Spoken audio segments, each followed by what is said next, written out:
Good morning বন্ধুরা। আমি এখন গপু সোনাকে দেখিয়ে দিচ্ছি। গপু সোনা, সবাইকে গুড মর্নিং বলে দাও।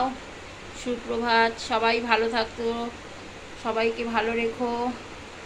আর এই যে ভোলেনাথকে জলে ভিজিয়ে রেখেছি। ভোলেনাথের সবার বীজ গলায় ধারণ করা আছে বলে ওনার কষ্ট, কিন্তু তোমরা সবাই জলে এরকম ভিজিয়ে রেখে দেবে। গরম জল একদম হয়ে গেলে সঙ্গে সঙ্গে জল পাল্টে দেবে।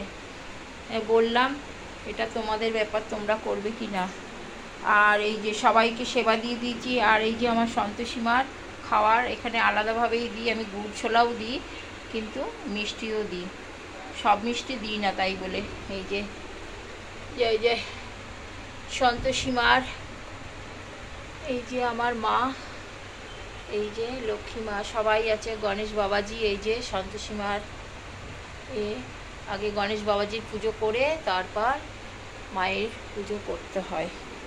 তো বাই বন্ধুরা।